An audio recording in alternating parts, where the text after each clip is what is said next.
अस्सलाम वालेकुम। तुसान अपना दोस्त इमरान डीजे इस वेले जनाब मैं अपने स्टूडियो मौजूद हाँ। तो मेरे नाल जनाब इलाके की मशहूर हस्ती चौधरी फैसल साहब, मिर्जा तनवीर साहब नक्का चौधरी तो ठेकेदार इकराम साहब सराठी। ये जनाब बहुत ही तमाशेदार कबड्डी मैच करा रहे 4 अप्रैल।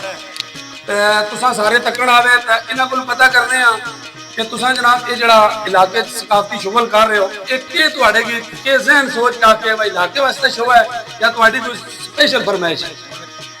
तो फैसल साहब ये दसो जरा तुसा कबड्डी शो मैच करा रहे हो जजियाल के अंदर, ये तुसा जनाब शौक नाल करा रहे हो या किसी ने फरमाइश तक करा? जी बिस्मिल्लाह रहमान रहीम।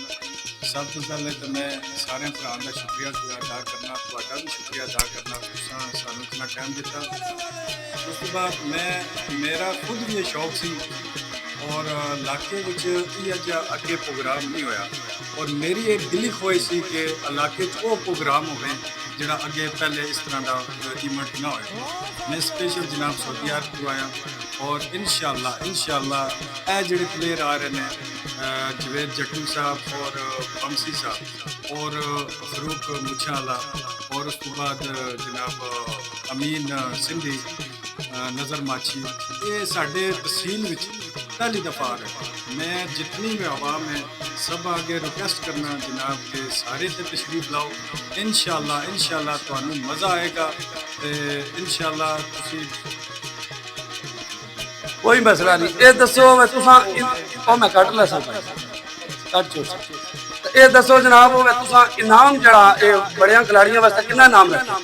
जिहड़ा पहला इनाम है वो 3 लाख रुपया ते दूजा इनाम जिहड़ा वो 1.5 लाख रुपया पम्मा ट्राफियां खूबसूरत ट्राफी। ये दसो भाई मेहमान खसूसी जड़े यार वो केड़े ने? जी मेहमान खसूसी से कोई सियासी मेहमान खसूसी नहीं है। साडे इलाका ही जिहड़े साडे भरा ने वो मेहमान खसूसी होणगे। साडा सियासी हिसाब नाल कोई मेहमान खसूसी। ये दसो वे जिहड़े तुहाडे दोस्त मिर्जा साहब जिन्हां नाल सवाल असीं कर सकने हां? बिल्कुल जी करो इन्हां नाल। मिर्जा साहब क्या हाल है? ये दसो भाईजान हो तुसा माशाल्लाह बड़ी दौड़ भज कर रहे हो तो ये इलाके क्या आगे शुगल होना चाहिए तुहाडे ज़हन में? साढ़े जहन च शुगल होना चाहिए कि इलाके में इस पहले इहो जिहा शुगल ना हो। तो भाई साहब ने जो रिक्वेस्ट की चौधरी फैसल साहब गया कि अगर तुसा पाकिस्तान आओ तो सब कुछ तगड़ा शुगर होना चाहिए। तो इन्हें आगे जनाब कि मैं जदू भी पाकिस्तान हो इंशाल्लाह सब तगड़ा शुगर। मिर्जा साहब को असा नंबर लेने क्योंकि इलाके में बहुत बड़ा शुगर हो रहा। मेरे ख्याल थाना डमेली पहली बार शुगर हो रहा। तो मिर्जा साहब आवाम की फोन नंबर दो कि आवाम तोड़ पहुंच सके क्योंकि इस वे बहु हालचाल मची है कबड्डी की। फोन नंबर है जनाब 0325 58 47 140। मिर्जा साहब तुम अपना नंबर दसिया तो मेरे नाल जनाब ठेकेदार इकराम साहब नो तो इन्हों को पता कर रहे कि तुहाडा जिहड़ा ये संगत ग्रुप है ये फुल तावन कर रहा या नहीं कर रहा? बहुत अच्छा तावन कर रहा। सारा सिस्टम हो रहा है। इस ग्रुप ना के ना जनाब अल खिदमत ग्रुप। तो तुसा जनाब अपना फोन नंबर आवाम को दसो क्योंकि एक नंबर जिहड़ा घट है शुगर बहुत बड़ा है। 0300 69 532 69 532 ये जनाब अल खिदमत ग्रुप है। तो चौधरी साहब को नंबर ले लेने क्योंकि बहुत बड़ा शुगर है। 2 नंबर भी घट ने मेरे ख्याल में, तीसरा नंबर ले 0343 18 903। जिस बंदे ने कोई भी रबता करना हो 3 नंबर ने साढ़े नाल रबता कर सकने इंशाअल्लाह।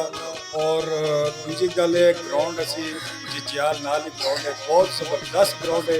इंशाअल्लाह कोई प्रॉब्लम नहीं होने लगी। सारे भाई जितने भी आओगे पुरसकून तरीके नाल आराम नाल बैठ के इंशाअल्लाह कबड्डी देख सकोगे। इंशाअल्लाह बहुत अच्छा माहौल है।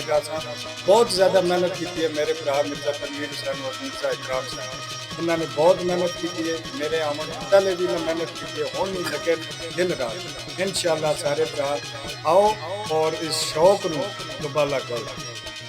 तुसा गल चौधरी साहब ने सुनी है अल खिदमत ग्रुप एक गल कर रहे सुन के रस्ते में जनाब कोई बंदा अगर घरों तुरिया रस्ते किसी की गड्डी खराब हो जाए कोई मसला मसाइल हो जाए इन्हां 3 नंबरों से रब्ता करो। चौधरी साहब की 3 गड्डियां इंशाअल्लाह जनाब स्पेशल गलती हो तक पहुंच इंशाअल्लाह इत्थे पहुंचा।